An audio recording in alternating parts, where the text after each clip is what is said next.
दोस्तों आज की कहानी का टाइटल का नाम है बुद्धिमान की परीक्षा। दोस्तों बहुत समय पूर्व जब गुरुकुल शिक्षा की प्रणाली होती थी तब हर बालक को अपने जीवन के 25 वर्ष गुरुकुल में बिताना पड़ता था। उस समय एक प्रचंड पंडित राधे गुप्त हुआ करते थे जिनका गुरुकुल बहुत प्रसिद्ध था, जहां दूर दूर के राज्य के शिष्य शिक्षा प्राप्त करने आया करते थे। दोस्तों बात उन दिनों की है जब राधे गुप्त की उम्र ढलने लगी थी और उनकी पत्नी का देहांत हो चुका था। घर में विवाह योग्य एक कन्या थी। राधे गुप्त को हर समय उसकी चिंता सताती रहती थी। वह उसका विवाह एक योग्य व्यक्ति से करना चाहते थे जिसके पास संपत्ति भले ना हो पर वह कर्मठ हो, जो कि किन्हीं भी परिस्थितियों में उसकी बेटी को खुश रखे और उचित समय पर उचित निर्णय ले सके। दोस्तों एक दिन उनके मस्तिष्क में एक ख्याल आया और उन्होंने इस परेशानी का हल सोचा कि क्यों ना वो अपने खुद के शिष्य में से ही योग्य वर की तलाश करें। उनसे बेहतर उनकी बेटी के लिए और क्या हो सकता है। इस कार्य के लिए उन्होंने बुद्धिमान की परीक्षा लेने का निर्णय लिया।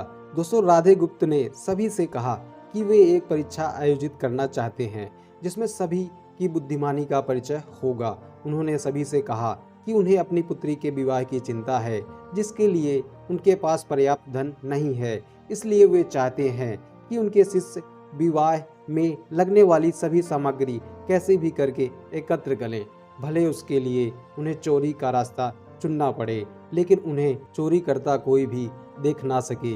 इसी एक शर्त का पालन सभी को करना है। दोस्तों अगले दिन से सभी शिष्य कार्य में जुट गए।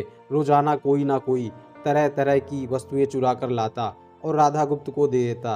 राधा गुप्त उन्हें विशेष स्थान पर रख देती क्योंकि परीक्षा के बाद यह सभी वस्तुएं उनके मालिक को वापस करना जरूरी था, क्योंकि वे अपने शिष्यों को सही ज्ञान देना चाहते थे। दोस्तों सभी शिष्य अपने अपने दिमाग से कार्य कर रहे थे, लेकिन इनमें से एक चुपचाप गुरुकुल में बैठा था जिसका नाम रामास्वामी था। वह राधा गुप्त का सबसे करीबी और होनहार छात्र था। उसे ऐसा बैठा देख राधा गुप्त ने कारण पूछा।